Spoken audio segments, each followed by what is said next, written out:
Good morning. Good morning. How is everybody? Good morning. Hi, David. Hi, Dee. Where you been, girl? Good morning, everybody. Michael just took the kids out for a bike ride, so it's nice and quiet here, which is nice because they've been up since 6:30 screaming and yelling. The beach is beautiful. It's awesome. I'm so grateful to be here and be with my kids. So it's my first official week off gluten, and so many people have written asking me how I feel.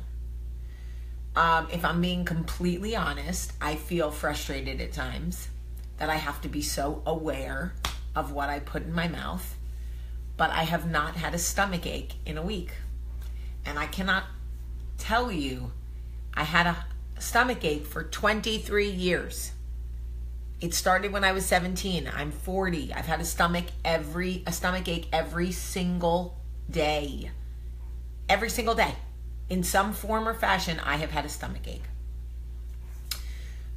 So that is how I feel. It's a trade-off. It's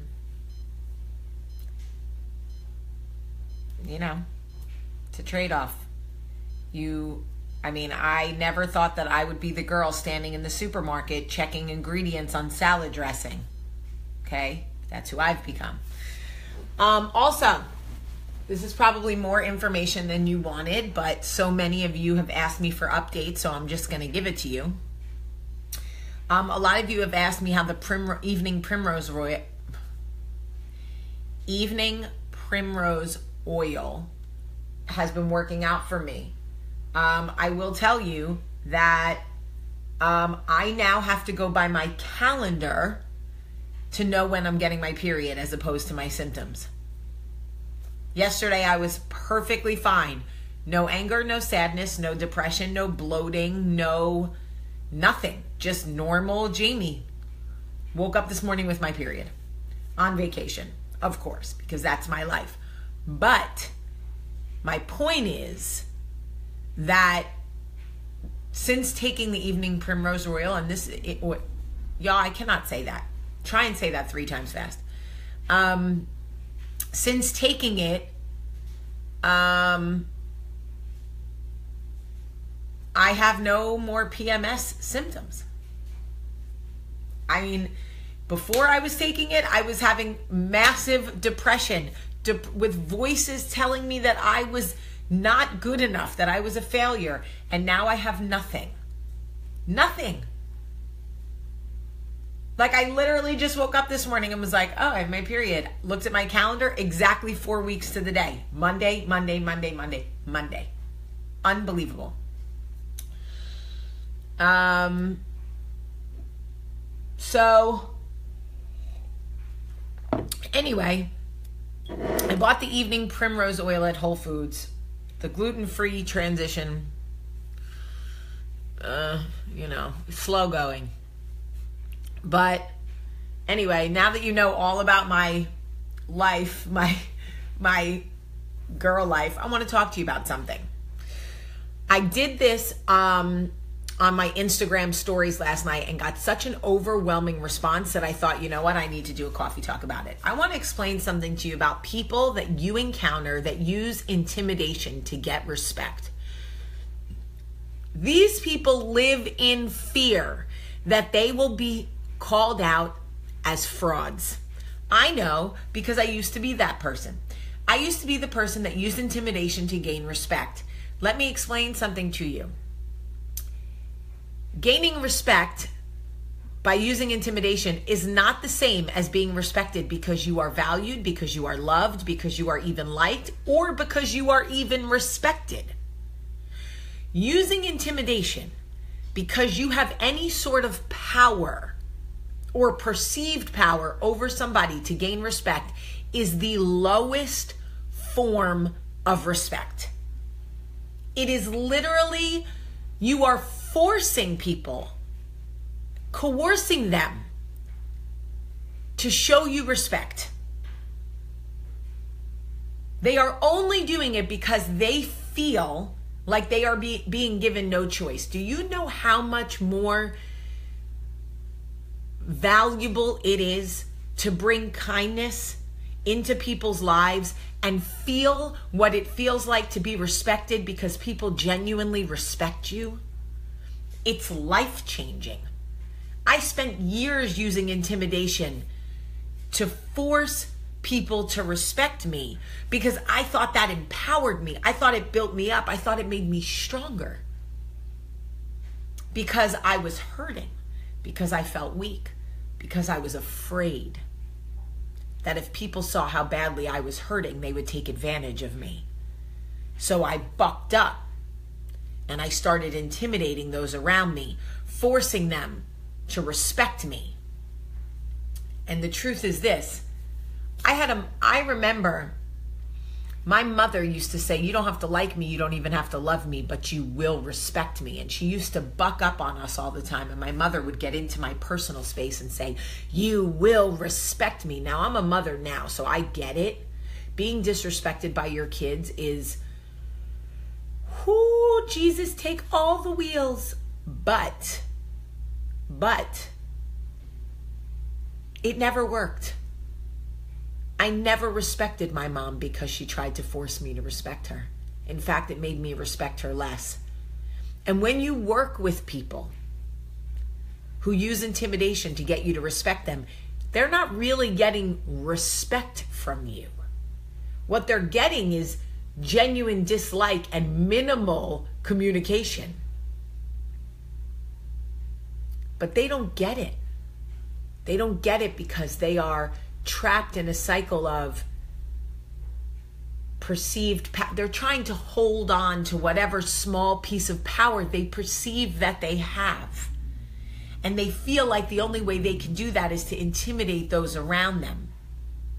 Part of their identity becomes wrapped up in their perceived power. So they need to protect that at all costs. It's like, girl, you're not fooling anybody.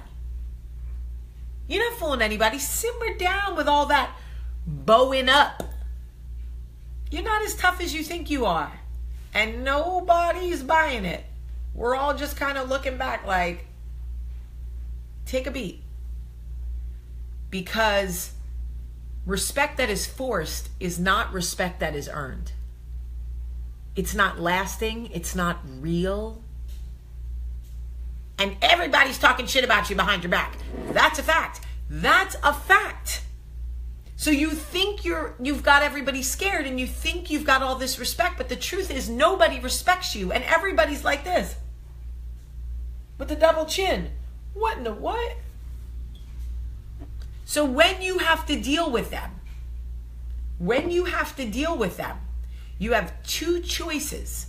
You can either privately say to them, listen, I think maybe we got off to on the wrong footing. I really would like to get the chance to know you, and I feel like there's something going on here where you feel like you've got to force me to be a subordinate, and like you don't. So I know your role and I know mine, and I'm very comfortable with that. So maybe we can start over. That's if the person is rational and like mature and you think there's a way in. I was not that person. I would have been like, yo, if you don't get out of my office right now, okay? That was me because I was damaged. So damaged. Okay? The other option, right? The other option is to limit any verbal communication with the person and use email all the time and keep everything documented and keep everything professional. And if they're in your personal life and you can set boundaries and cut them out, do it. Because I deserve to be cut off. I don't know why more of my friends and family did not cut me off. They should have cut me off. So if they're in your personal life, set boundaries. Oh, Megan Eckert, you have no idea. Amen. Hallelujah. Ask me if I don't get on my knees 17 times a week for Michael, and to thank God for that. Okay? That is real. That is real. Megan just said, thank God. I am so thankful God changed your heart.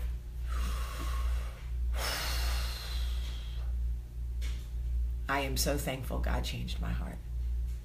I'm so thankful God thought that I was worthy of healing, because I was so damaged and broken and hurt. I don't know. Anyway, that's a coffee talk for another time. I'll do a coffee talk on my testimony, and people who believe, who want to hear it or believe in God or just genuinely want to hear my experience can listen, and those who don't will not feel like they have to listen. Okay, so going back to this, everybody has somebody in their life that we know that uses intimidation to get respect. And I'm going to tell you one more time why they do it. They do it because they are trying desperately to hold on to this perceived power they believe they have. And they are so afraid that if they exhale and they lead with kindness and choose kindness, that somehow they're giving away that perceived power. You have to know that the person you're dealing with is in some ways broken, right? Or they've been fed lies. Their mind is telling them lies, and they believe them, and they're holding on to them. This person is fractured, right? You're not going to fix them. So how can you deal with them? Because they are in a situation where they need to control, right? So, like I said, you can try to have a one-on-one with them, or you can set boundaries, cut them off, limit communication, only use email, because you were not put on this earth to be intimidated. You were not put on this earth to be controlled. You were not put on this earth to be manipulated. We will all encounter broken people. We do not have to allow the effects of their break us. Let me say that again. We do not have to allow the effects of their break to break us. You are under no obligation to be intimidated by anybody. That is not why you were created. You were created to be outstanding. And being intimidated by somebody gets in the way of your very creation, of the very reason why you were put on this earth. So when you feel that, you go, oh, wait a minute. I was created to be outstanding. You're trying to infringe on that. The way you treat me makes me less outstanding, so I can't hang out with you anymore. I gotta go. And that's it. And that's it. All right, I love you guys so much today. P.S. Girls Trip is the #1 comedy in America. It finally broke the comedy slump of 2017. It grossed over $30 million, and I am so proud of my partners and the people that I work with at Will Packer Productions. I am just bowled over by how many people went to see this movie. It is that funny.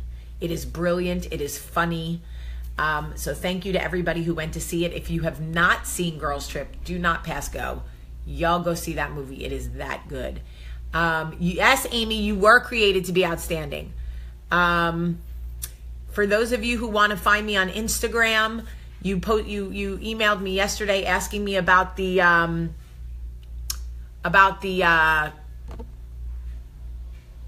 link to my Instagram. It's Jamie P. Sullivan, Jaime P. Sullivan. I'm going to post the link.